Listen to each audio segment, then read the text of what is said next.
I know what you need. What? All you need is a watch. Yeah, that'd be great and all, but I don't know anything about them. Can you go through it? Of course! Thanks. It's 6'5", by the way. Thanks. Yeah. Hey, I'm Levi Peters, and today we're talking about this watch.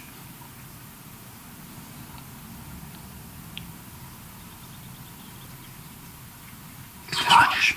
No, it was just a lame excuse to fit that part in. We're talking just about watches in general. Watches are, hands down, the best accessory any guy can have. In fact, I feel it's almost essential to have at least one. I personally never go anywhere without it, even in the house. The only times I'm not wearing it are when I'm sleeping and when I'm in the shower, and that's it. It's not only a type of jewelry and one of the few that a lot of men wear, but it's functional. Some people say a watch is obsolete these days, but really that can't be further from the truth. They'll say, why do I need a watch when I just got my phone? But hey, there's times where you just can't use your phone, like when you're at an office meeting, you're at church, or your phone's just dead. Come on, you sound like such a millennial. Hey, it's Z! I'm sorry, Generation Z, really. First, a little history lesson.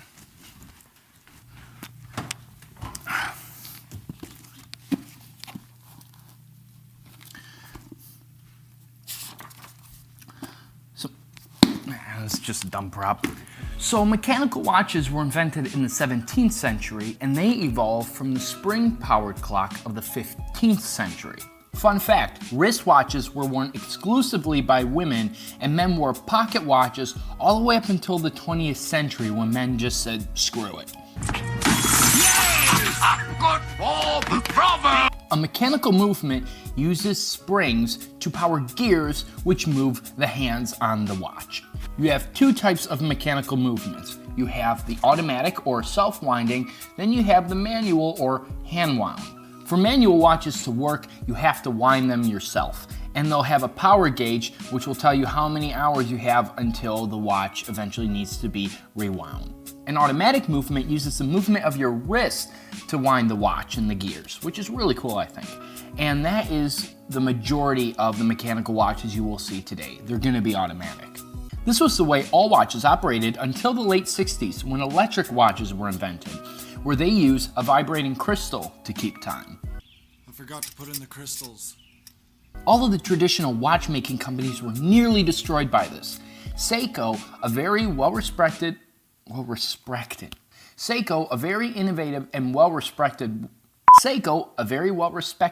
and innovative watch brand from Japan, were the first to make quartz watches, which is really funny considering they make fantastic automatic watches. But they changed the watch industry forever, and they did it like that in an instant. Luxury brands that relied on complications, too many complications, now couldn't. A lot of them couldn't compete with the lower prices because back then, watches were mainly used as tools more than anything else, and the quartz was more accurate. So they switched to quartz because if you can't beat them, join them. But one of them was David against Goliath, and the famous Swiss designer of jewelry, Gerald Genta, designed a watch in one day, and it changed the industry forever. This watch was the Audemars Piguet's Royal Oak. Ooh, it's so beautiful. One of my favorite watches, to be honest. And this really changed the industry forever because now you have an automatic watch which was dying off in when all the automatics were dying and everyone was moving the quartz, but he decided, screw it, I'm gonna make or Audemars Piguet actually said, you know what, screw it, we're gonna make an automatic still. Gerald, design this, you got one day, and he did. It's incredible. But then, after that, watches now could be expensive for the sake of luxury. This is really when luxury watches started and things were super expensive because it was an Audemars Piguet, or it was a Rolex, or it was a Patek Philippe. That's why. It's pretty odd how that worked. But yeah, you basically have now mechanical and electric. Many of the luxury and top watch brands like Audemars Piguet, Patek Philippe, Rolex, Jaeger-LeCoultre, Vacheron Constantin, oh so fancy.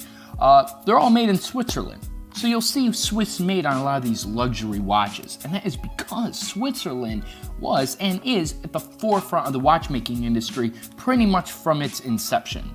Conception. Did I say inception? Conception. From the beginning. But also Japanese brands like Seiko and Grand Seiko, Orient, Citizen, they're very well respected in the watch community. Also German brands like Nomos and Junghans, and etc., etc. Etc. and etc.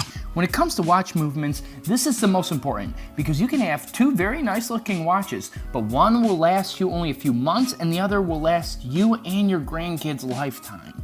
In most cases, but definitely not all, mechanical watches are going to be of much higher quality than quartz. The only quartz watch that hasn't died on me is my Citizen Eco Drive, and this is a fantastic watch, but other than this, all my quartz have died, and the only ones that are still going are my automatics. Also, you can tell if it's mechanical or quartz by the movement of the second hand. 99% of quartz watches, the second hand will move once every second like that. But mechanicals, on the other hand, move much more smoothly. And this just looks way cooler, I think. A mechanical movement can be made by a company like Miyota, which is owned by Citizen, or Etta Movements, or it can be built in-house. And in-house basically means the company that makes the watch also makes the movement and makes it for that particular model. It's built into the watch, just like this Orient Bambino. This has an in-house movement. My recommendation? Get an automatic or a hand wound, just at least something mechanical. There are a few great reasons for this. One is because they're reliable, so they won't just break on you because, electric stuff generally sucks. It's always breaking on you and you have no idea why. The history behind them is fantastic, and also they're works of art. So while they're not as accurate as quartz, someone on YouTube commented and explained it perfectly. And they explained it like this. So let's say you snap a picture of someone, right? A camera snapping a picture is going to be the best representation of reality. It's going to be the most realistic, right? And it's easy. You can just grab a camera, snap the picture, bam, you're done. That's the most accurate. But something like the Mona Lisa, well, definitely not as realistic as a picture. It's a work of art, and it's handmade. It's beautiful, with so much handwork that was done to create it. And it's the same with a mechanical watch. Quartz watches are the most easy and accurate to make. It's just bam, you slap it in and boom, there it is. But with a mechanical watch, it's an art form. There's so much work being done to make the gears move without electricity. It's amazing. So it is a work of art. Thus, it's also worth more. I don't know, I just thought that was a really good explanation on what a mechanical watch is. Now the pros with quartz is that they're the most accurate, and also the cheapest watches are going to be quartz, and that's both in price and in quality. If you get a $50 watch, you're going to get what you paid for, and it's not going to last you long at all. Now this Citizen is a quartz, yes? It's an Eco Drive though, so it's solar powered. My papa gave me this when I turned 18 and I've never had to do anything with it. It's amazing and the quality is exceptional. It's an amazing watch and it's one of the quartz that I would definitely recommend. Another aspect to consider is design, because remember, these are pieces of jewelry and you do not want to wear something on your wrist that's super ugly. I know I don't. So watches can be, of course, original or as original as they can get, or they can be homage watches or homage, whatever way you want to pronounce that. Now what homage watches are is that they're basically identical or very, very close to another watch, mainly a popular watch. It's a homage of some other famous watch, basically. It's right in the name. And it's like this Invicta, which is a homage to the Rolex Submariner, or this Didum, which is a homage, which is pretty much identical to the Audemars Piguet Royal Oak. Now you get so many watch snobs saying, why don't you just save up for the real thing, you pleb? Oh my gosh, this kills me. Well, I'm sorry that I can't or probably never will be able to or will want to spend 50 friggin' grand on one watch. So you know what? This will do. Now this is very, very different from a replica watch, which I will never, never, ever recommend to anybody. For a few reasons too. The homage has its own name on it. It's not pretending to be something else. It's paying homage and it's very much revering a certain watch, but it's not pretending to be it. It'll say the name. It'll say the name of the actual brand on it. Whereas a replica watch won't. It'll have the name of the thing it's trying to be, like a Rolex Submariner. It'll be identical to one of those watches. It's praising some other watch, but it's not lying about what it is. Replicas are fakes that pretend to be something else, and that is really, really lame. You guys ain't cool. You're lame. Also, I think the most important aspect about replica watches are that they're illegal. You can't get them legally. And they're usually made using child labor, which is BS. It's wrong. It's wrong, and you should never support that black market BS. You'll get no respect. You get nothing! I'll make a video in the future all on Homage watches and replicas, so look out for that. Now, there's something that you'll definitely come across, and those are fashion watches. These are watch companies like Movement, Daniel Wellington, Vincero, etc., etc. They usually cost around the $200 mark, and they look fashionable, they look fantastic. The design is great, they're very attractive, yeah, but they're Chinese junk, essentially. They're cheaply made with bad quartz movements, and they probably cost only like $5 to make. So they're essentially ripping you off. It's all about the marketing. They also don't have the horological history behind the brand because they're very recent. But because they're fad watches, essentially, they'll never last probably that long as companies, and so they won't build that horological history behind their brand. They just won't. Vincero does have a few automatics, and I would love to see what kind of movement they use, but most of these are just cheap watches that are overpriced junk, and I do not recommend them. And then there's Invicta. Yes, I know I do have an Invicta on, but this is the one Invicta that I like and would probably recommend. But other than that, ugh, nasty. The good thing about these watches is that they lead a lot of people into watch collecting. It did with me, because I saw them, I'm like, oh, those are really pretty looking, those look real nice, I'd like to get them. And I learned about them and started learning about more watches, and I fell in love with watches in general. It was great, so it is a good gateway, I will say that. But in the end, the watch I would recommend is the one that you like. If you know it's a cheap Chinese overpriced watch and you like it, then get it. It's your money, it's not mine. Nobody is going to wear a watch that they don't like. That's the waste of money. And that's the one thing I can't stand about these friggin' watch snobs. They'll say like, oh, don't buy that piece of crap Homage or a Movement instead.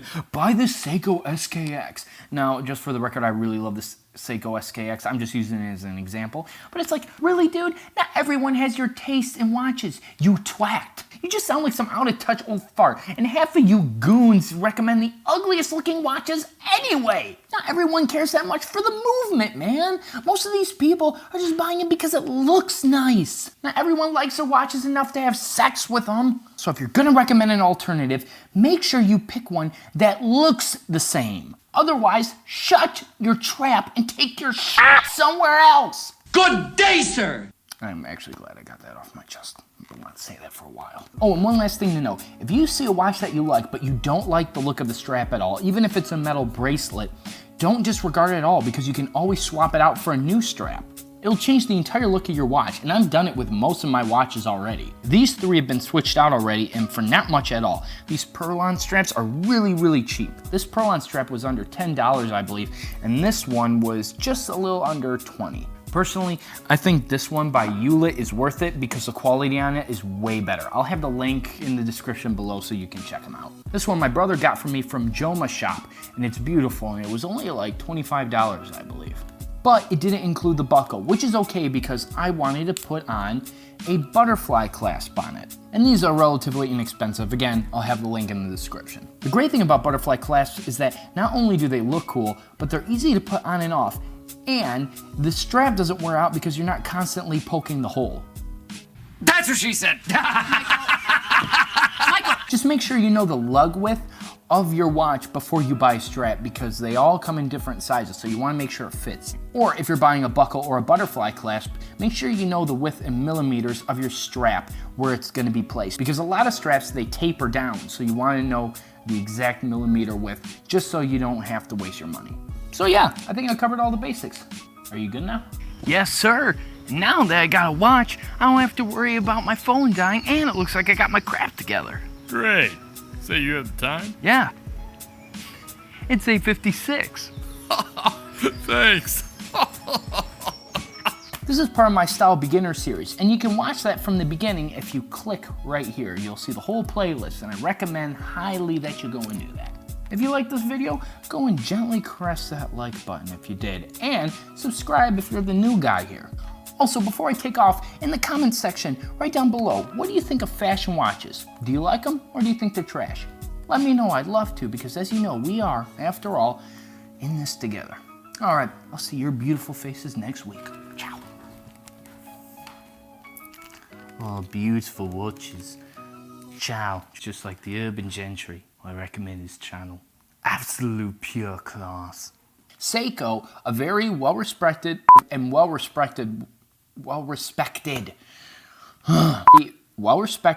innovative watch. Let's try that again. I said good day!